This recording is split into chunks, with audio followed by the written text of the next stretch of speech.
Dear students, गौर करेंगे इस video में प्रश्न नंबर 5 की तरफ। प्रश्न नंबर 5 13.4। तो आपको मालूम है जो आपका कक्षा 10 गणित चल रहा है, सही है, जिसकी प्रश्नावली 13.4 हम पढ़ा रहे हैं आपको। तो प्रश्नावली 13.4 में आप देख सकते हैं जो एनसीईआरटी की बुक है उसमें 5 ही सवाल हैं और ये 5वां सवाल यानी लास्ट सवाल हम आपको बताने के लिए जा रहे हैं। इसके पीछे क्वेश्चन तो हम बता ही चुके हैं, आपने देखे होंगे, अगर नहीं देखे हैं तो आप जाकर देख सकते हैं। 5वां क्वेश्चन क्या कह रहा है आप अपने गणित में देख सकते हैं, स्क्रीन पर भी पढ़ सकते हैं कि 20 सेंटीमीटर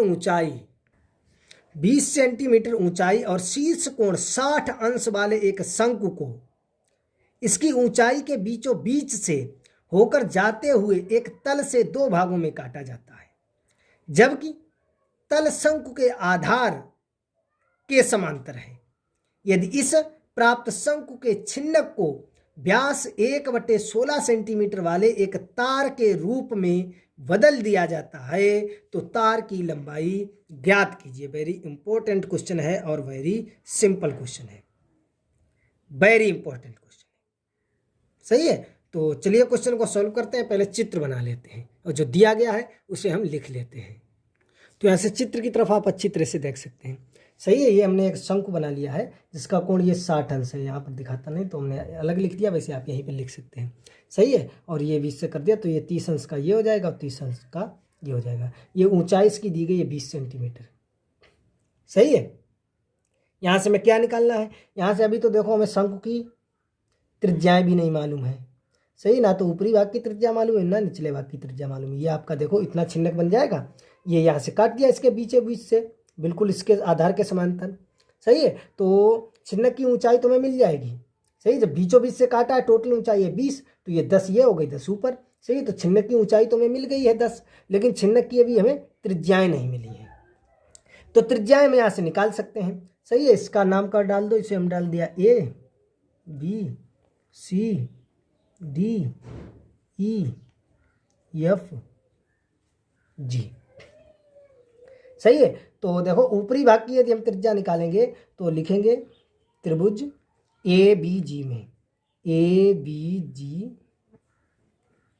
में, समझ में आ रहा है, सही है। ABG में क्या लगाएंगे आप, आपको ये कोण मालूम है, सही। तो इस कोण के सम्मुख हमने बताया था, जो आपकी देखो सबसे बड़ी भुजा तो ये है AB, ये तो कर्ण हो जाएगा, बचा ये, तो इसमें कोण के सामने वाला आपका लंब हो जाता है ये आधार, सही है। हमें ज्ञात क्या करना है, लंब, सही है। और हमें मालूम क्या है, आधार मालूम है, ये 10 मालूम है आपको, सही है। तो लंब और आधार में क्या संबंध होता है आप देख देंगे, क्या होता है, tan का होता है। तो यहाँ से लगा दो, ये हो जाएगा आपका tan 30 अंश बराबर लंब बटे आधार, लंब आपका हो जाएगा BG और बटे आधार आपका हो जाएगा AG, समझ रहे आप, सही है।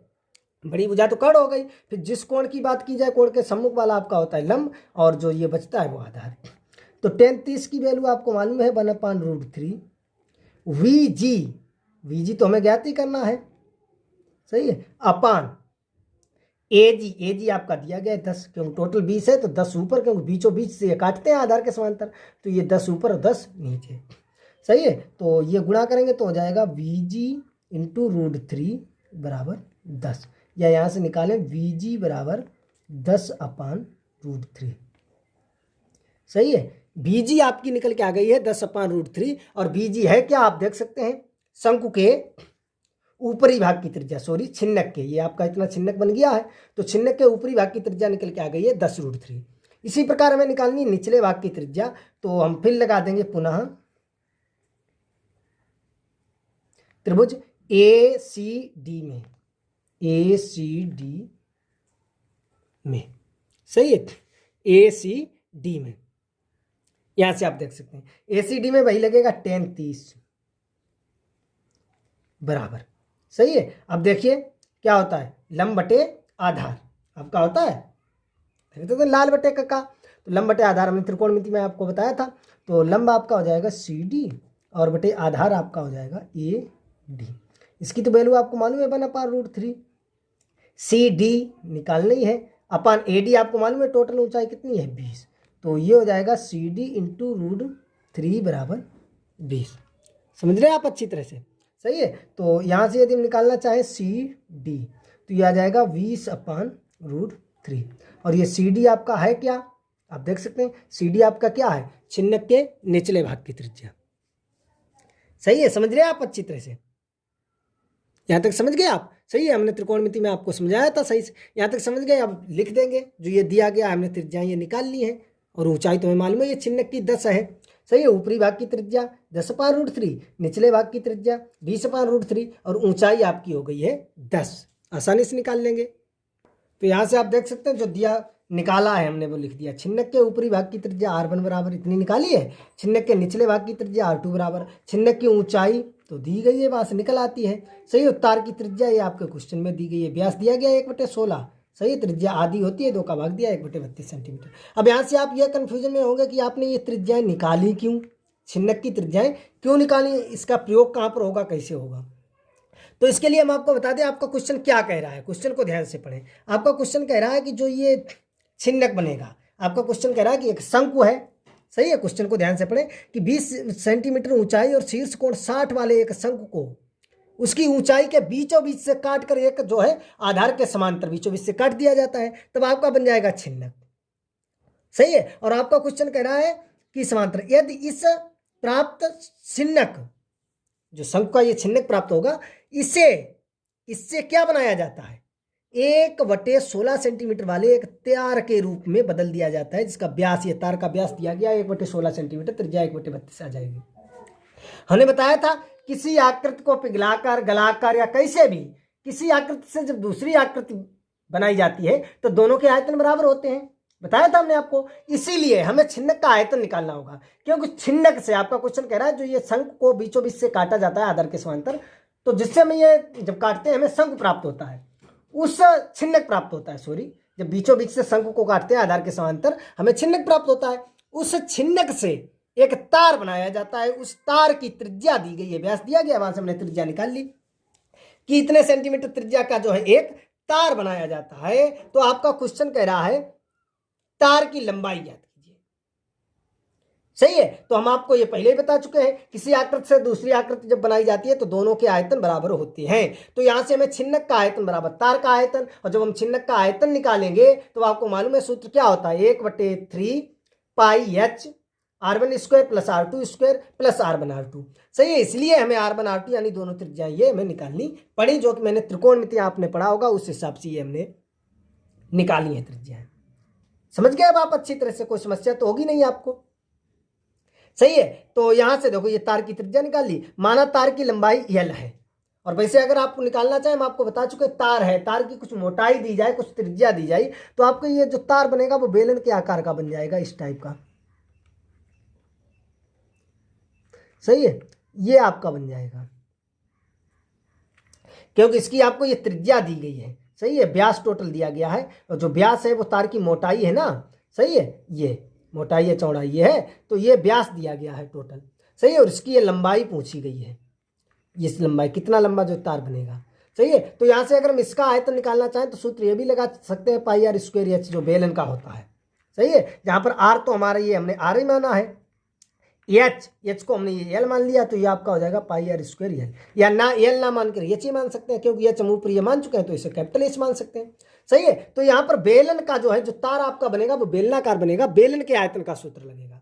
सही है, या आप एक तरीके से और लगा सकते हैं, जब तार का हम आयतन निकालेंगे, तार का आयतन निकालेंगे तो तार के जो है हम निकाल देंगे पृष्ठीय क्षेत्रफल, तार के अनुप्रस्थ काट का क्षेत्रफल, जो कि होता है पाई r²।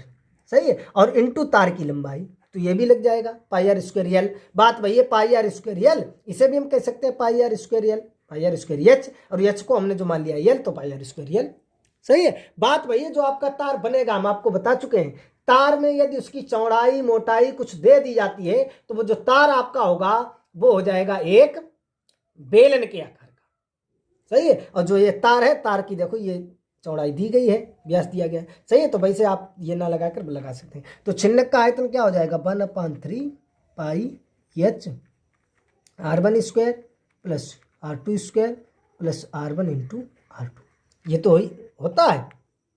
सही है, जब हम निकालेंगे तार का आयतन तो तार का आयतन निकालेंगे तो हम बता चुके हैं, चाहे तो बेलन वाला लगा दो, बात वही है। या लिखेंगे तार के अनुप्रस्थ काट का क्षेत्रफल इंटू लंबाई, तार के अनुप्रस्थ काट का क्षेत्रफल, काट का क्षेत्रफल इंटू तार की लंबाई। सही है, हमने शॉर्ट में लिख दिया है, आपको अच्छी तरह से यहाँ पर लिखना है। समझ गए आप अच्छी तरह से? तार के अनुप्रस्थ काट का क्षेत्रफल इंटू तार की लंबाई। सही, यहाँ तक कोई समस्या हो बता देंगे। तो ये हो जाएगा 1/3 पाई h, और ये हो जाएगा r1²। इसे हमने ऐसे लिख दिया, वैल्यू रख देते, सॉरी, चलो अगली बार में रख देंगे। सही, r1 इंटू r2। तार के अनुप्रस्थ काट का क्षेत्रफल हमने बताया है।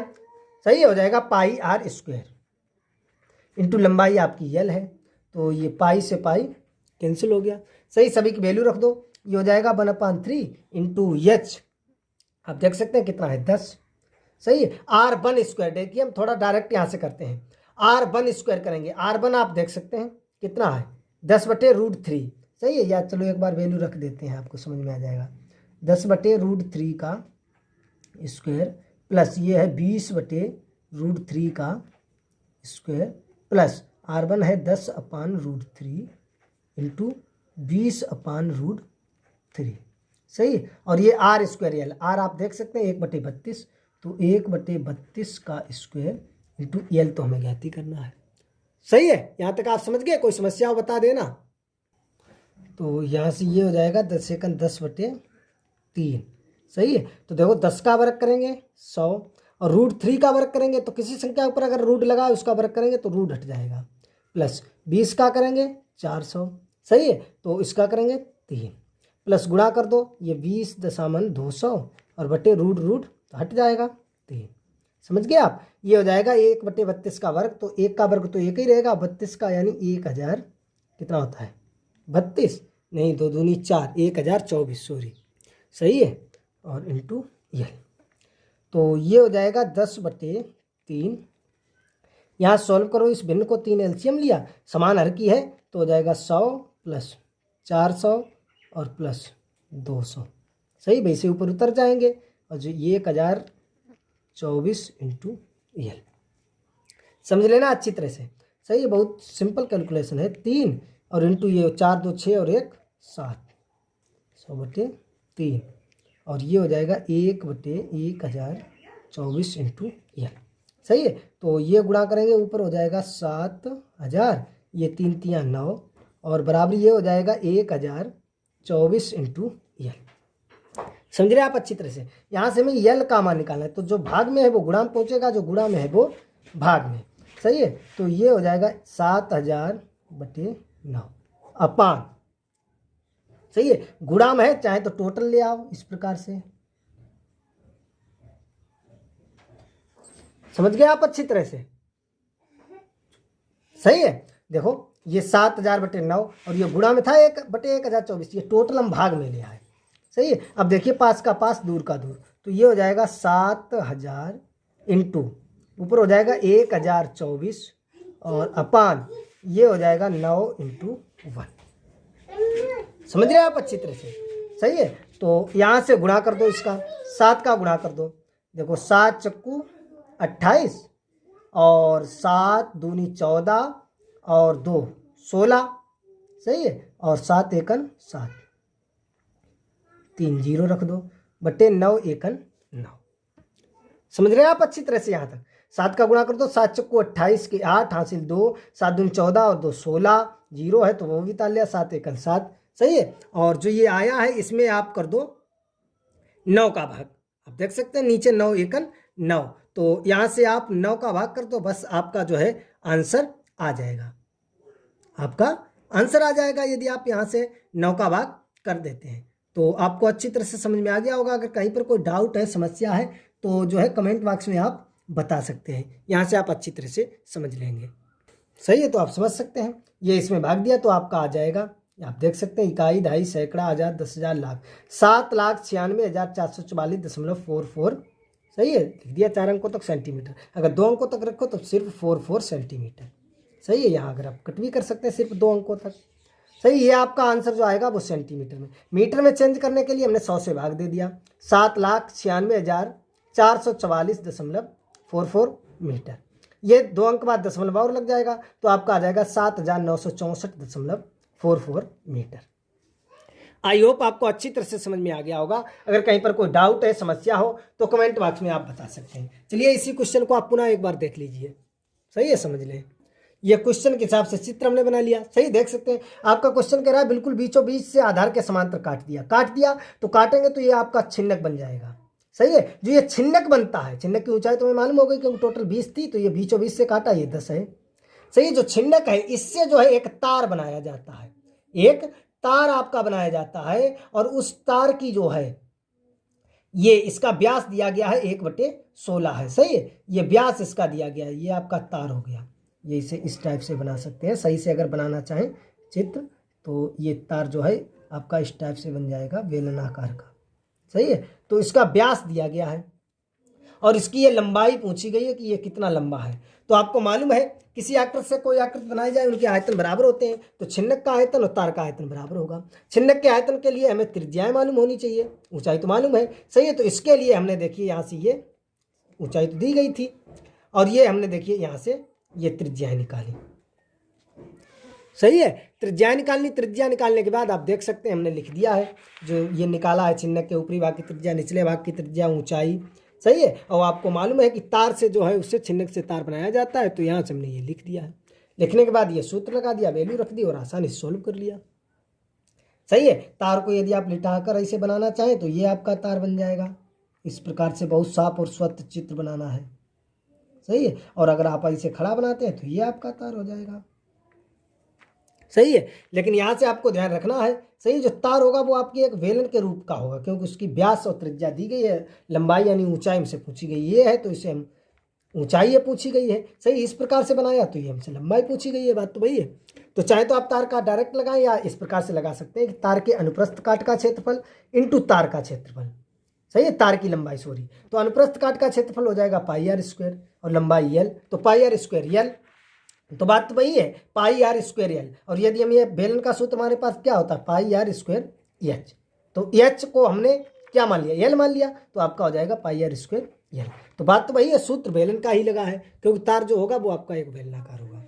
सही है, तो चलिए मिलेंगे अगले वीडियो में प्रश्न नंबर 1 प्रश्नावली 13.5 के साथ।